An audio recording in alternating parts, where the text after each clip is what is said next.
gang, welcome back to another video. So our cross-country move is in full swing, and so this week I thought I would revisit a favorite project from back in April of 2022 where I built a life-size Gonk Droid. Now originally this was a two-part series, but I've gone ahead and combined them both so you can watch the entire project from start to finish. So let's get into it.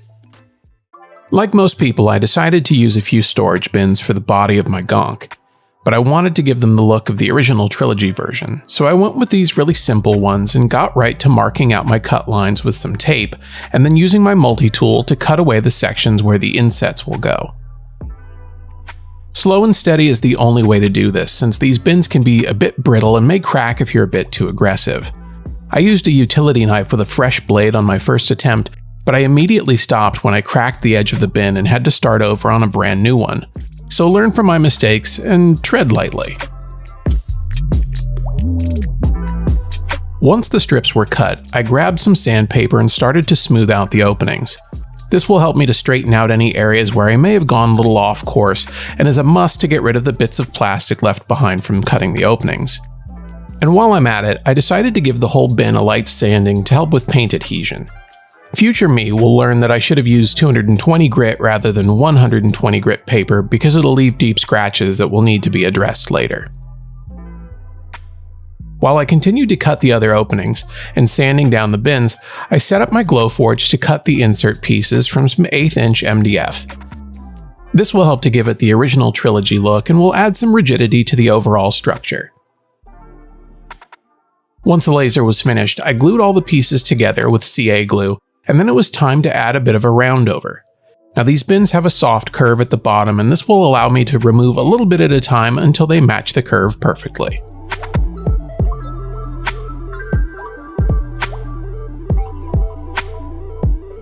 The next thing on my list is to build an interior structure that will give me a place to mount the legs. So I cut down some leftover 1x2s and used some CA glue as a temporary hold before pre-drilling my holes and screwing the whole thing together.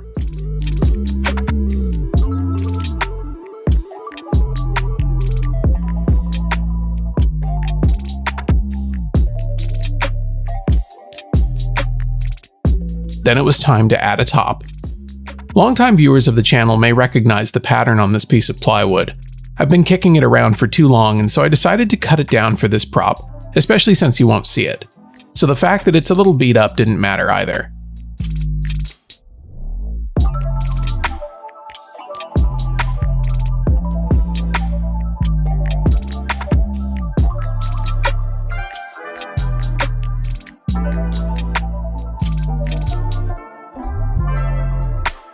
After a quick test fit, I realized that I needed to notch out the long sides to allow for the laser cut inserts.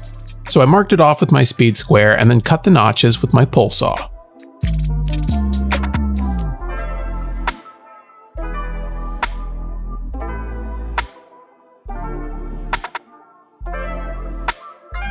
And after another quick test fit, it was time to screw it all in place.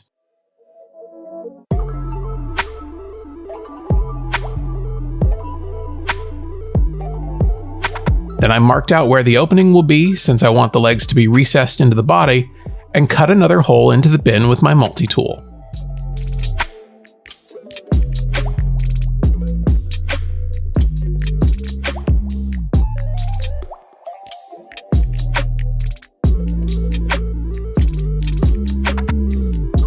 With the opening cut and sanded, it was time to figure out the leg placement.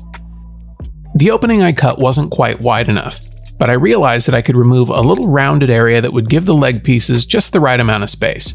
So I marked it off and then used my rotary tool with a sanding bit to remove the excess plastic. And then it was time to get the legs situated. I'm using 3-inch pipe and cap and drilled a few holes into each cap to make affixing it to the plywood easier. I added on 4-inch drainage tubing to give the legs that classic Gonk look, and then screwed each leg in place. This is all friction fit for now and will be disassembled for painting before it's permanently attached. The droid will eventually be mounted to a plywood round for stability, so I added these 3-inch toilet flanges to give a better mounting point. It'll also give me a way to connect the 3D printed feet.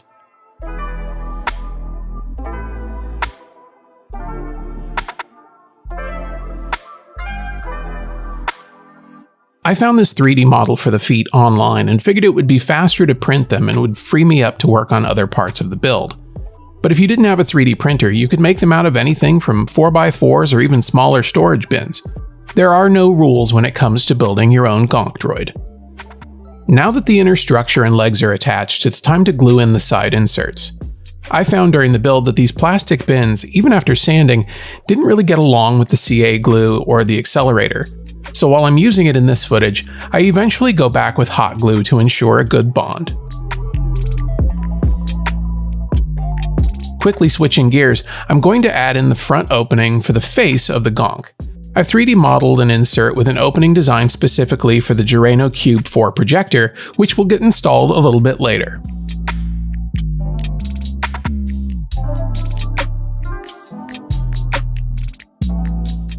Because this large cutout weakened the storage bin a bit, I added in a few scraps of MDF with hot glue to help with stability. I'll do this in a few other spots along the way since these clear bins tend to be a bit more susceptible to cracking under pressure. I'm also adding on detail pieces to the outside in 1/8 inch MDF, which should help with overall stability as well.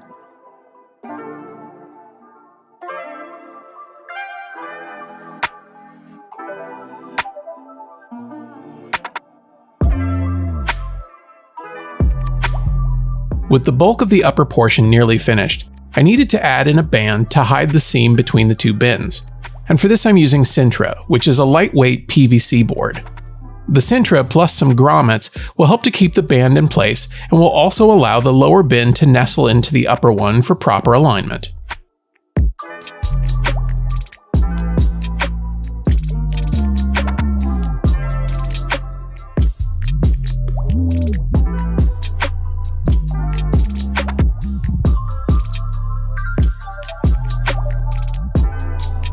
I cut these bands out of a larger sheet of Sintra with a razor blade, but unfortunately they weren't quite long enough to wrap all the way around.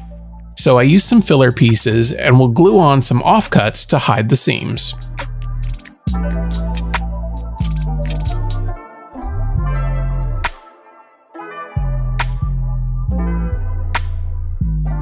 Shifting back around to the face, I grabbed my hot glue gun and applied a bead of glue around the flange of the 3D printed part, and then followed up by adding more glue from the inside to make sure it wouldn't come loose.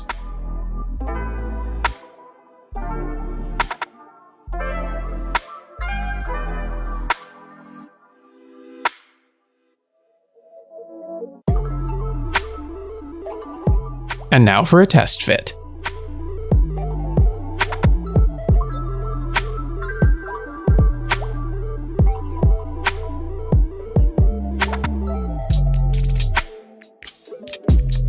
After a quick coat of primer and a bit of sanding, it was time to get some paint on the Gonk.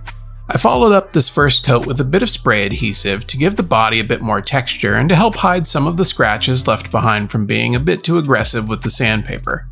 I'll eventually apply a second coat of paint to the entire body once the spray adhesive has had a chance to dry. While I wait, I'll get started on the feet and legs. Because the black plastic irrigation tube already had an industrial look to it, I didn't want to do much to them. So they got a light dusting of chrome spray paint and then a bit of matte black to help dull down some of the bright spots.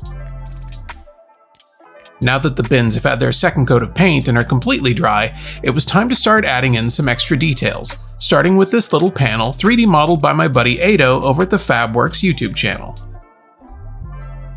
I'll pre-drill my holes and then mount it in place with some cap head screws. Throughout the process, I found that making mechanical connections are far better than trying to use adhesives. Plus, the visible hardware helps to make this look a bit less like a couple of plastic storage bins and more like a power droid. With the panel in place, I figured I'd do a bit of marker chipping. I'll use this same technique throughout, since it's been really warm lately and this is much more forgiving than using liquid latex on a hot day.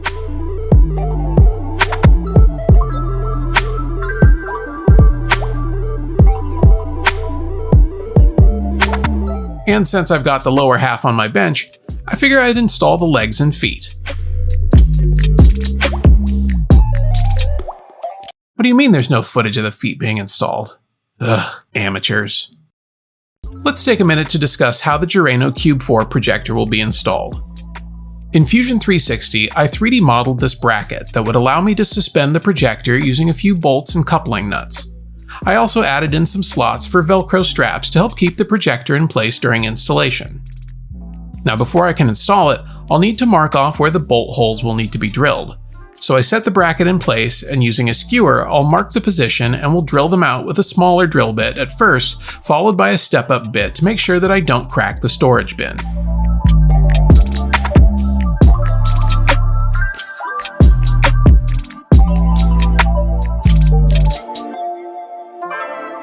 As an added layer of security, I decided that the top should get bulked up a bit since it will be holding up the projector. So I cut out this piece on my Glowforge and will screw it in place.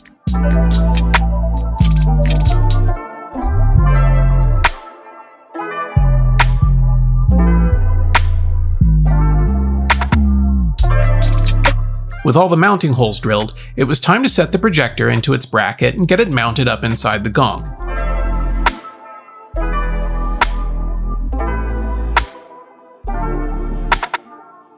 The coupling nuts give me the ability to make small adjustments to the bracket's position to ensure that it's perfectly set within the opening and worked better than I expected.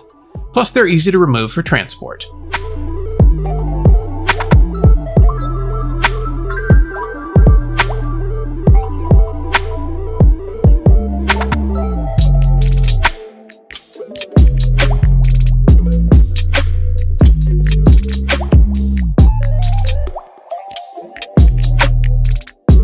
Because the Cube 4 has additional input jacks, I figured I should add in a port to allow access to them without having to open up the Gonk. So I 3D modeled this greebly based on the dimensions of a USB and HDMI port I found online and added it to the back of the Gonk with a bit of epoxy.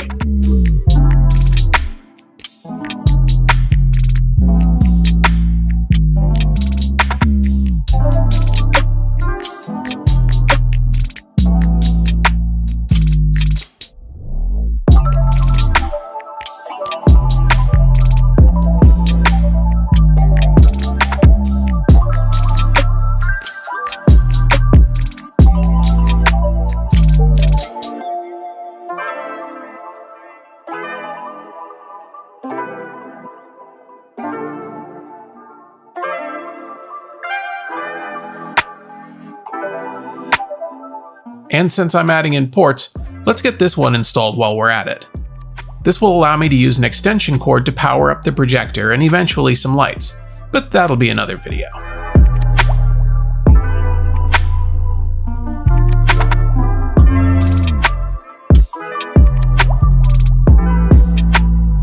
I'll connect the extension cord to a small power strip that I hot glued to the inside of the bin. Now the glue didn't hold as I'd hoped, so off camera I mixed up some 2-part epoxy and reaffixed it in the same location. While I was installing the power strip, I noticed that you could easily see through the openings on the side. So I grabbed some window mesh and hot glue to help minimize the visibility without constricting airflow or muffling sound, since the Cube 4 projector has built-in speakers. And with the wiring squared away, it was time to get down to the dirty work of weathering. I'm going pretty basic for now with a dark brown acrylic wash, applying with a chip brush and then wiping it away with a rag, making sure not to leave any patterns in my removal. I'm also keeping a spray bottle of water nearby in case I need to extend the working time of my paint. I'll continue this process over the entire droid, so for now let's enjoy this weathering montage.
The last thing I'm going to do before I wrap up this build is a bit of airbrushing to accentuate some elements of the droid. I find it's easier to do this step with an airbrush since I feel like I have a bit more control over paint application, although this could also be achieved with a brush.